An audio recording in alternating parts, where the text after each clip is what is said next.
हमारे साथ हैं आईएनसी के राष्ट्रीय अध्यक्ष मौलाना तौकीर रजा साहब। मौलाना तौकीर रजा साहब ने अभी एक बयान दिया है कि हम खुद ही उनसे ही जानते हैं उनका क्या बयान है और उसके क्या मतलब है।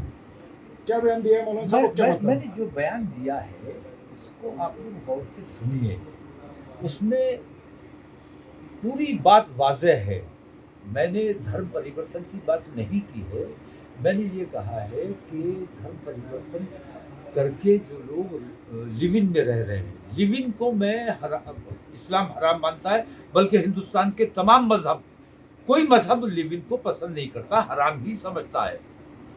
तो वो लोग जो लिव इन में रह रहे हैं और अपना धर्म परिवर्तित कर चुके हैं, आपस में उनके रिश्ते बने हुए, रिलेशन बने हुए, पहले से चल रहा है उनका मामला, उन लोगों को लीगलाइज करने के लिए उन लोगों को निकाह की परमिशन मांगी है मैंने, ना कि धर्म परिवर्तन करने की परमिशन मांगी है। तो धर्म परिवर्तन की जो आप बात कर रहे हैं, तो अगर वो पहले से करें तो धर्म परिवर्तन निषेध जो अधिनियम लागू हुआ है, जो कानून लागू हुआ है, वो कहता है 30 दिन पहले आपको डीएम से परमिशन। क्या आपके जो जोड़े हैं उन्होंने डीएम से परमिशन ली हुई है धर्म परिवर्तन की? नहीं, ये पुरानी मामला है। मैं जो मुझसे सवाल किया जा रहा है, जो धर्म परिवर्तन के वाकयात अभी तक आते रहे हैं सामने, मुस्लिम लड़कियों को बहकाकर हिंदू बनाया जाता रहा है, क्या उन्होंने कहीं डीएम को परमिशन मांगी है, या उन महंतों ने, उन पंडितों ने मंदिर में बैठकर अपनी मोहर लगाकर उन्होंने सर्टिफिकेट जारी कर दिया? जो जिला प्रशासन का अधिकार था, उस अधिकार को छीनकर उन्होंने अपने अधिकार में ले लिया। तो खिलाफ कानून जो लोग काम करते रहे, जिला प्रशासन ने उन पर, जिला पुलिस ने उन पर कोई कार्रवाई नहीं की। मैं जो कानून के तहत काम कर रहा हूं और परमिशन मांगी है, मैं कानून में रहकर काम करना चाहता हूं, इसीलिए परमिशन मांगी है, और उन लोगों ने कोई परमिशन आज तक नहीं मांगी। और वो उन पर संज्ञान क्यों नहीं लिया गया? जिला प्रशासन और जिला पुलिस अगर दोहरी पॉलिसी पर काम कर रही है, दोहरी नीति पर काम कर रही है, इसका विरोध किया जाएगा। हिंदुस्तान का कानून वही हिंदुओं पे लागू होता है जो मुसलमानों पे लागू होता है। या फिर आप ये कह दीजिए कि मुसलमानों को दबाने का और मुसलमानों का उत्पीड़न करने का काम किया जाएगा, और हिंदू समाज को खुली छूट दी जाएगी कि वो जितना कानून शिकनी करना चाहे कर सकते हैं। अब वो तो ये कहते हैं कि पूरा सनातन पहले जो था, हिंदुस्तान पूरा सनातन धर्म का था, बाद में मुगलों के आने के बाद धर्म परिवर्तन हुआ। हम उनकी घर वापसी कर रहे हैं, वो धर्म परिवर्तन इसको कहते नहीं। देखिए, घर वापसी के मामले की तो मैं बात नहीं करता। जो घर वापसी की बात करता है, मैं उससे कहता हूँ कि तुम पहले पत्थर युग में रहते थे, क्या पत्थर युग में वापस जाना चाहोगे? तुम पहले नंगे रहते थे, पहले तुम अंधेरे में रहते थे। बल्कि मैं आज के आदमी से कहता हूँ कि तू गांव में पहले रहता था, तेरे बाप दादा गांव में रहते थे, तू शहर में कैसे आ गया? तुझे वापस गांव जाना चाहिए। तो मैं गांव से शहर में आ गया हूँ, अब मैं शहर में रहता हूँ, मुझे लाइट मिली है, वो लाइट मैं आप तक नहीं पहुँचा सका, ये मेरी गलती है। मैं अपना अपराध स्वीकार कर रहा हूँ। लेकिन घर वापसी का मतलब ये है कि आप हमें अंधकार में ले जाना चाहते हैं। हमें एक लाइट मिल चुकी है, हम उस लाइट में आ चुके हैं। मौलाना साहब, जैसे आपने कहा आप कानून परस्त व्यक्ति हैं, कानून का पालन करते हैं, तो आप क्या इन लोगों का लीगली धर्म परिवर्तन कराने के लिए 30 दिन पहले डीएम के यहाँ एप्लीकेशन डलवाएंगे इनकी? नहीं, वो कार्रवाई अपनी कर चुके हैं। डीएम से परमिशन ली हुई है? वो लोकल नहीं है, वो लोग जहाँ के भी हैं, जहाँ बाहर के हैं, और बहुत दिन से उनकी ये कार्रवाई चल रही है।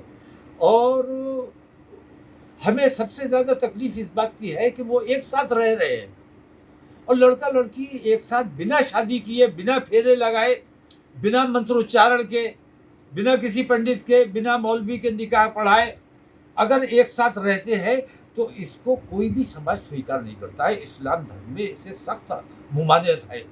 क्या उनमें से एक जोड़ा एमपी का है? मध्य प्रदेश एक है।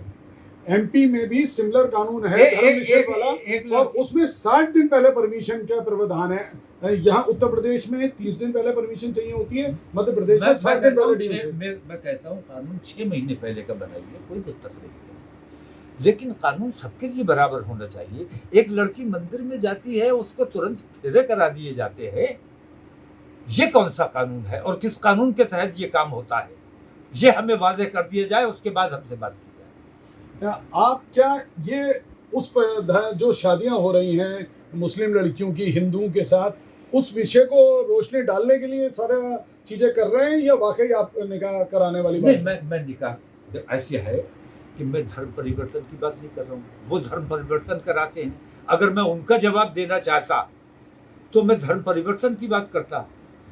जो लोग धर्म परिवर्तन अपना कर चुके हैं, उनका निकाह, उनको जैसे होता है ना कि अवैध कॉलोनी है तो कंपाउंड कराओ, है फिर वैध हो जाएगी, तो उनको कंपाउंडिंग वाली पोजीशन में ला रहा हूं मैं। लेकिन बरेली के एसएसपी साहब ने कहा है कि वो अगर परमिशन नहीं मिलती है या जो रिपोर्ट खिलाफ आती है, उसके बाद कोई कानून हाथ में लेगा तो बहुत सख्ती से निपटा जाएगा। सख्ती से निपटा जाना चाहिए। कानून की खिलाफ वर्जी कोई करता है, अहकामात की खिलाफ वर्जी अगर कोई करता है, उसके खिलाफ कानूनी जो धाराएं लग सकती है वो लगाई जानी चाहिए। लेकिन ये बेईमानी जो लोग अभी तक करते रहे हैं, क्या उन पर वो कार्रवाई होगी?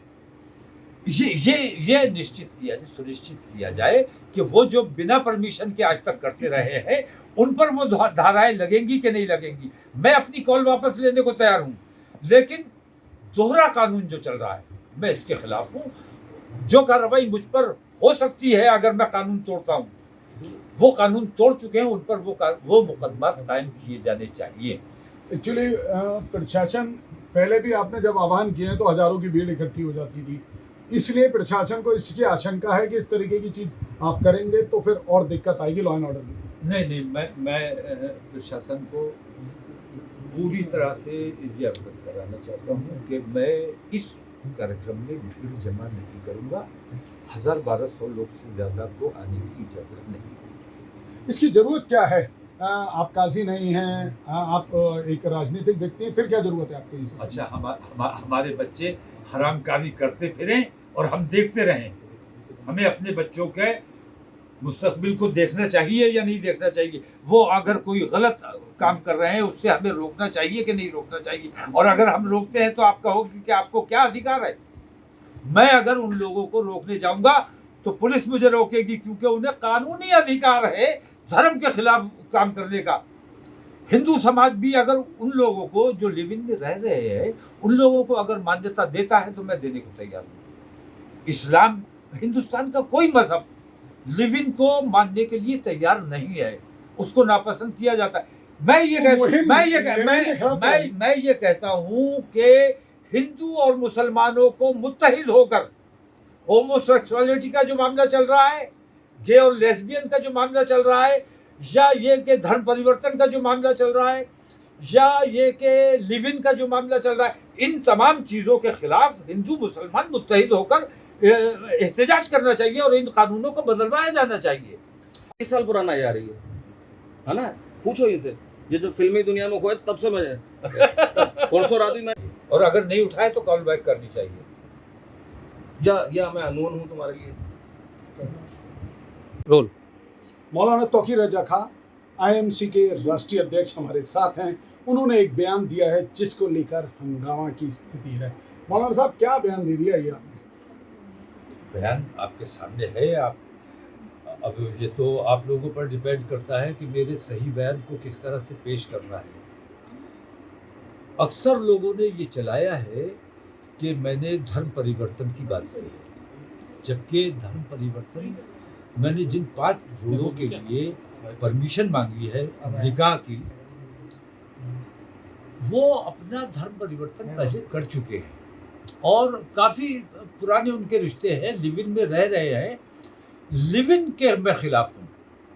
लिव इन ना इस्लाम कबूल करता है, ना मैं समझता हूँ कि हिंदू समाज उससे कबूल करता है। तो लिव इन हराम है।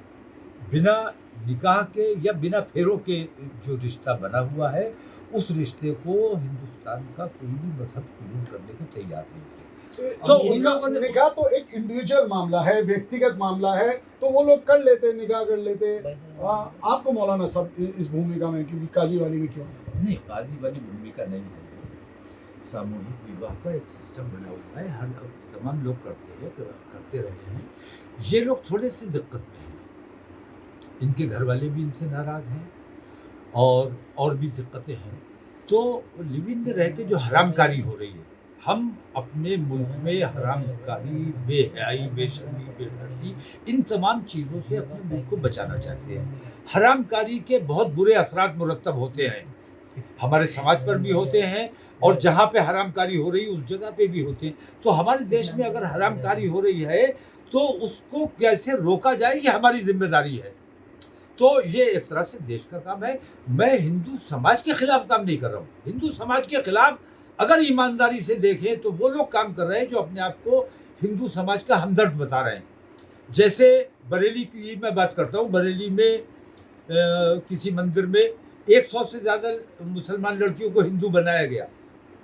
अब मैं ये पूछना चाहता हूँ हिंदू समाज से कि वो 100 लड़के जिन्होंने मुसलमान लड़कियों से शादी कर ली, बिना दहेज के कर ली, न तिलक हुआ, न शगुन लिया गया, न दान दहेज हुआ, मुफ्त में कर ली, उन 100 लड़कों का हिंदू समाज की 100 लड़कियों का अधिकार था कि नहीं था?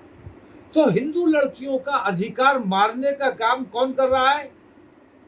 ये महंत जी कर रहे हैं, ये पंडित जी कर रहे हैं। मैं हिंदू समाज को ये एहसास कराना चाहता हूँ कि धर्म परिवर्तन का जो मामला है, ये उन्हें लगता है कि मुसलमानों के खिलाफ है, लेकिन मेरा मानना यह है कि मेरे यहाँ से जो लड़का चला गया, अच्छा हुआ चला गया, क्योंकि कमज़ोर ईमान और कमज़ोर अक़ीदा हमारे साथ है, तो वो हमारे ऊपर पहले से बोझ था। वो लड़की हमारी बोझ थी, वो लड़का हमारा बोझ था। वो चला गया, अच्छा हुआ चला गया। लेकिन अभी प्रशासन ये कह रहा है कि इस मामले में अगर परमिशन नहीं मिलेगी और फिर भी किसी ने कोशिश की तो उसके गंभीर नतीजे होंगे। मुझे प्रशासन से सिर्फ एक सवाल करना है कि अब तक जो 100 से ज़्यादा शादियां बरेली में की गई, धर्म परिवर्तन कराए गए, मैं तो धर्म परिवर्तन भी नहीं करा रहा हूँ, मैंने सिर्फ सामूहिक निकाह की इजाज़त मांगी है, धर्म परिवर्तन की नहीं मांगी है। अभी तक जो 100 से ज़्यादा लड़कियों का धर्म परिवर्तन कराया गया, उनकी क्या परमिशन ली गई थी? और अगर उनकी परमिशन नहीं ली गई थी तो प्रशासन ने, पुलिस ने इस पर कोई संज्ञान क्यों नहीं लिया? और अभी तक नहीं लिया तो उन्हें अब लेना चाहिए। और जितने वाक़यात हुए उन पे मुकदमा कायम किया जाना चाहिए, उनके खिलाफ कार्रवाई की जानी चाहिए और पाबंदी लगाई जानी चाहिए। ये इख्तियार ज़िला कलेक्टर का है कि कोई धर्म परिवर्तन अगर करना चाहता है तो ज़िला कलेक्टर को दरख्वास्त देगा, वहाँ से इजाज़त मिलेगी। ये मंदिर में बैठकर अपनी मोहर लगा के किसी को भी सर्टिफिकेट जारी कर देगा, ये किस कानून के तहत काम हो रहा है? तो मैं कानून के साथ चल रहा हूँ, कानून में रह के मैंने परमिशन मांगी है, वो बिना परमिशन के सब कुछ कर रहे हैं, उनकी खुली छूट है। मैं ये कहना चाहता हूँ कि हिंदुस्तान में 2 कानून नहीं होने चाहिए, या फिर आप ये कह दीजिए कि हिंदुस्तान में 2 ही कानून है, एक जो मुसलमानों के लिए है, जो मुसलमानों के दमन का रास्ता है, और दूसरा कानून कि वो कानून तोड़ते रहे, उन पर कोई कानून लागू नहीं होता। लेकिन प्रशासन कह रहा है कि अगर आपने क्या आप परमिशन अगर नहीं मिलेगी फिर भी ये निकाह कराएंगे?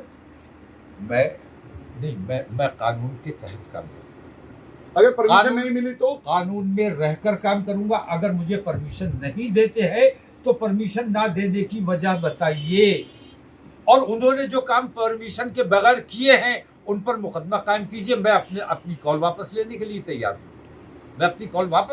तैयार हूँ, लेकिन इस शर्त पर कि जो आज तक ये बेईमानी करते रहे हैं, कानून शिकनी करते रहे हैं, उन पर कानूनी धाराएं लागू की जानी चाहिए। ये थे मौलाना तौकीर रजा खान, जिन्होंने साफ कहा है कि हम निकाह की परमिशन मांगी है, सामूहिक निकाह की परमिशन मांगी है और उम्मीद है दी जाएगी, वरना जिन लोगों ने पहले धर्म परिवर्तन बिना उसके किया है उनके खिलाफ कार्रवाई की जाए। मैं कृष्ण गोपाल राज, आज तक।